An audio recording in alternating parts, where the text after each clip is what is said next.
Breaking news Bijapur జిల్లాలో జరిగిన భారీ ఎన్కౌంటర్లో మరో మావోయిస్ట్ హతమయ్యాడు.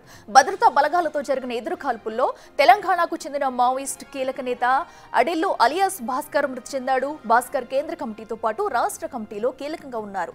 నేషనల్ పార్క్ అటవీ ప్రాంతంలో జరిగిన ఎన్కౌంటర్లో AK-47 భారీగా పేలుడు పదార్థాలు స్వాధీనం చేసుకున్నారు. ఛత్తీస్గఢ్ లో ఉన్న తమ సోదరుడి మృతదేహాన్ని పంపిస్తే అంత్యక్రియలు చేసుకుంటామని ఆయన కుటుంబ సభ్యులు కోరుతున్నారు. మృతదేహాన్ని పంపించకపోతే ఆశలు వదులుకుంటామని ఆయన సోదరుడు ఆవేదన వ్యక్తం చేశాడు.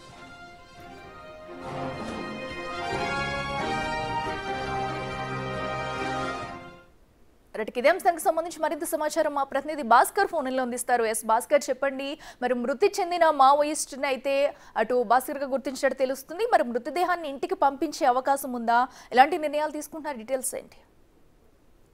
ఇప్పటికే మావోయిస్టులకు అబుజ్బాద్ అడవులు సాక్షిగా నిప్పులు ఏర్లేపాతుందని చెప్పుకోవచ్చు. వరుస ఎన్కౌంటర్లతో మావోయిస్టులకు కోలుకోలం దెబ్బ తగులుతుంది. ఫలితంగా అగ్రనేతలంతా కూడా ఒక్కసారి నేలు పొరిగిపోతున్నారు. ఇప్పటికే గత జనవరి నుంచి చూసుకుంటే నేటి వరకు ఇప్పటి 100 మంది మావోయిస్టులు మృతి చెందగా మరి కొన్ని 100 మంది కూడా అదే స్థాయిలో పోలీసులు ఎదుట లొంగిపోతున్న నేపథ్యంలో ఒకవైపు ఖమ్మం భద్రాద్రి కొత్తగూడెం జిల్లా ఎస్పీ ముందు కావచ్చు, మరి కొంతమంది మావోయిస్టులు కావచ్చు, మిలిటరీ సభ్యులు అక్కడ బీజాపూర్ లేదా నారాయణపూర్ పోలీసుల సమక్షంలో వాళ్ళంతా కూడా వాళ్ళు లొంగిపోతున్న నేపథ్యం అయితే ఉంది. కానీ ఇది తాజాగా ఈ వరుసగా గత 3 రోజుల నుంచి బీజాపూర్ అడవుల్లో జరుగుతున్నటువంటి కూబింగ్ లో పక్కాగా మావోయిస్టుల కేంద్ర కమిటీ సభ్యులతో పాటుగా మరి కొంతమంది సహచర అగ్రనేతలంతా కూడా అభయారణ్యంలో ఏదైతే నేషనల్ పార్క్ ఉందో ఆ పార్క్ సమీపంలో వాళ్ళంతా కూడా గ్యాదర్ అవుతున్నారని పక్కా సమాచారం నేపథ్యంలోనే వాళ్ళంతా వాళ్ళ సత్యాపేక్ష మొదలు పెట్టిన సైనిక సిబ్బంది. ఫలితంగా అక్కడ నిన్న 2 రోజుల క్రితం అక్కడ సుధాకర్ ఆలియాస్ చలపతి అనే వ్యక్తి మృతి చెందిన నేపథ్యంలో మరలా సింహాచలం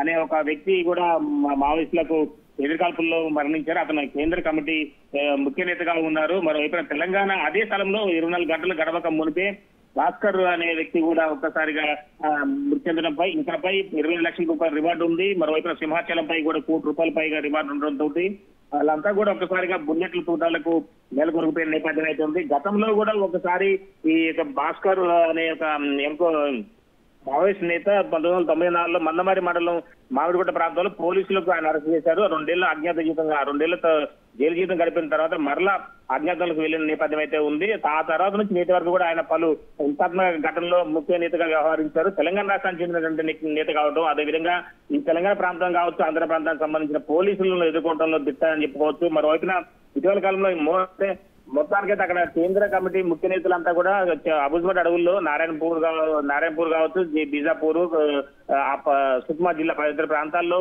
మావోయిస్టులు కేంద్రంగా బిందుగా ఉన్నటువంటి అడవుల్లో వాళ్ళు సేఫ్ జోన్ లో ఉన్నారని ఆ ప్రాంతంలో సుమారు 1700 మంది పైగా సైనిక సిబ్బంది తనిఖీలు చేస్తున్న నేపథ్యంలోనూ ఈ యొక్క మావోయిస్టులు ఇటీవల లొంగిపోయిన వాళ్ళ దగ్గర నుంచి కీలకమైన సమాచారాన్ని రాబట్టడంలో సైనిక సిబ్బంది పోలీసులు సఫలమయ్యారని చెప్పుకోవచ్చు.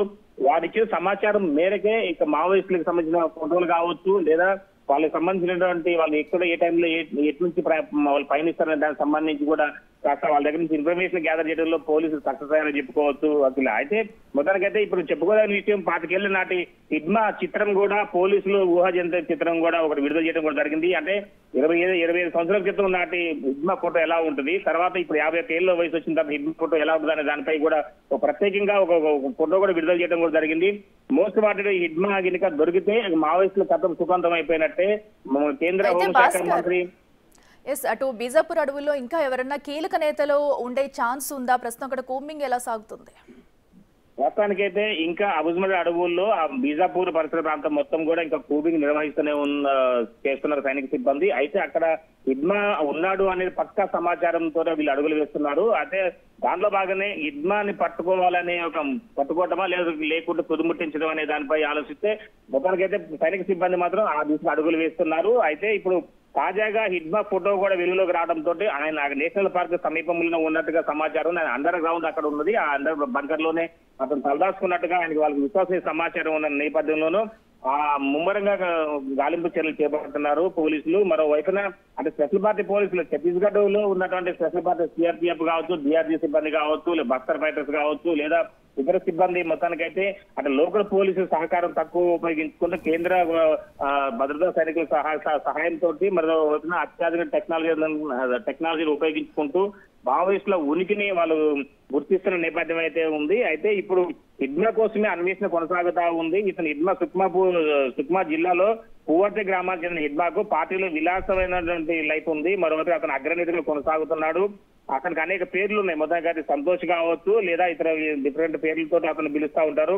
51 వయసు ఉన్నటువంటి హిడ్మాకు ఇప్పుడు హిందీ, గొంగిడి, తర్వాత తెలుగు, కోయ, బెంగాలీ భాషలో పట్టుంది. అతను దండకార్యంలోనే మావోయిస్టులను వాళ్ళకి ఆయనకు ట్రైనింగ్ ఇవ్వడంలో కావచ్చు, వ్యూహాలు రచించడం దిట్ట. మొత్తానికైతే అతను పట్టుకుంటే మావోయిస్టులు గత సుఖాంతం అనే ఒక సంకల్పంతో సైనిక సిబ్బంది 1700 మంది పైగా అక్కడ నేషనల్ పార్క్ అభయారణ్యంలో మొత్తం కూడా రౌండప్ చేసుకుంటున్నది. ఒక త్రికోణం ఆకారంలో వాళ్ళంతా కూడా వాళ్ళు తనిఖీలు నిర్వహిస్తున్నారు. ఒకవైపున మావోయిస్టుల జాడ ఎక్కడున్నా, ఏ ప్రాంతంలో ఉన్నా అర్ధరాత్రి అయినా సరే వాళ్ళు స్పెషల్ పార్టీ సిబ్బంది మావోయిస్టులు పట్టుకునేందుకు ప్రయారిటీ ఇస్తూ అడుగులు వేస్తున్నారు. ఇప్పటికే గత 3 రోజుల నుంచి జరిగినటువంటి ఎన్కౌంటర్ లో అగ్రనేతలు మృతి చెందడం, అంత ముందు తలపతి సైతం కూడా మావోయిస్టులకు అనారోగ్య కారణంతో ఆయన పట్టుబడడం, తర్వాత అతను మృతి చెందడం.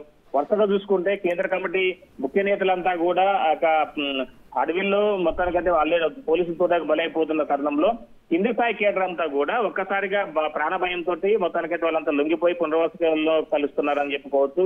ఇటీవల కాలంలో జరిగినటువంటి ఈ వరుస లొంగుబాట్లు చూసుకుంటే చాలా వరకు కూడా మిలిటరీ సభ్యులు సైతం కూడా వాళ్ళంతా లొంగిపోతారు. వాళ్ళు ఇచ్చిన సమాచారంతో హిడ్మా కూడా ఆ అడవులను ఉన్నారు అనే ఒక నమ్మకంతో అతని కోసం అన్వేషణ అయితే ముమ్మరంగా కొనసాగుతుంది. అఖిల.